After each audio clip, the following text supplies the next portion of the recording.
Hope for a dying man is not the fact that the man won't die. It's the belief that his death may be the birth of something worth dying for. The same belief that the founding fathers of this great nation had when they were busy dying for independence. Down in the forest, dependent on the covers of leaves, hoping that these same beliefs may be transcendent.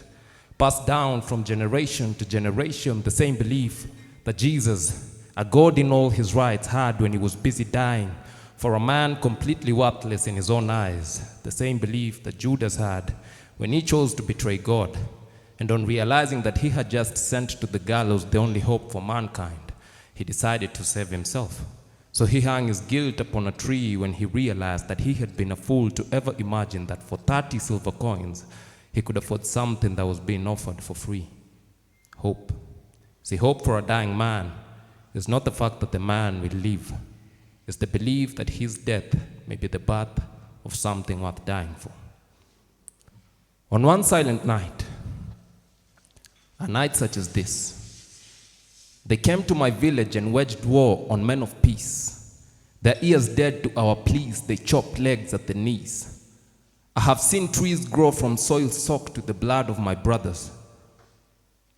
I wonder if the fruits will still taste as sweet as my mother's cooking. The smell of my sister's perfume has been replaced by the smell of fermented blood from my father's neck.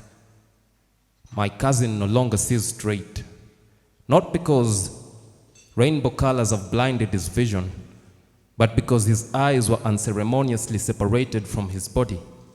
I'm alive because I played dead.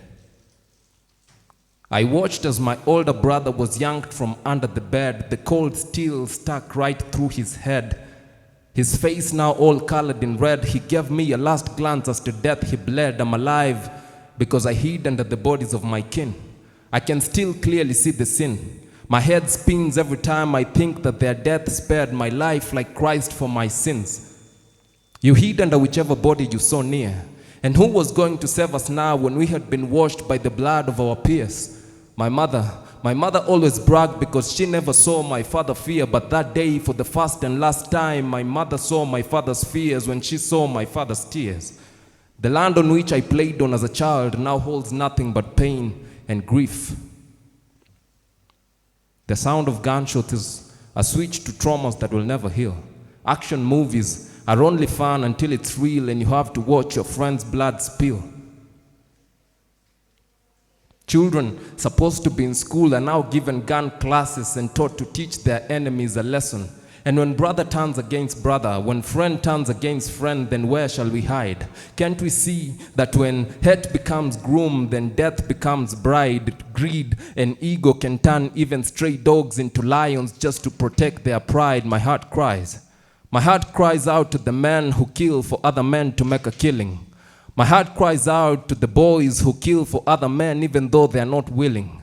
My heart cries out to the men who've turned our land into a graveyard when we were supposed to be tilling. Men with no names, men drunk in oaths that have taken away their shame, men who take no blame, promising men with once promising futures, now killing for men who promised them futures. Until when? Until when will we let Africa bleed? Until when will we let greed lead? Until when will we let men with titles dictate our deeds? Until when will we fail to realize what they realized when they sit together and drink? That the more we fight, the less we think. The more we fight, the more we sink. The more the blood, the more we stink. My heart cries. My heart cries out to the mothers whose sons have been taken by war. Where love once bloomed now lies pain they were never meant to know. My heart cries out to the mothers who only have pictures to show to children who will never know who their father was. My heart cries out for SLDF victims. My heart cries out for Kiambaa victims. My heart cries out for West Pokot and Baringo. My heart cries out for Kenya. My heart cries out for Tanzania. My heart cries out for Rwanda. My heart cries out for Somalia. My heart cries out for Nigeria. My heart cries out for Mozambique. My heart cries out for the Democratic Republic of Congo. My heart cries out for Goma. My heart cries out for Africa.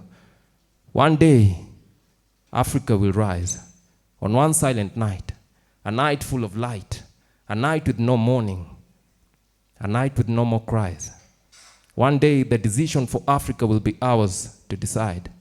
One day we will put an end to the divide. One day, war in Africa will die. Thank you.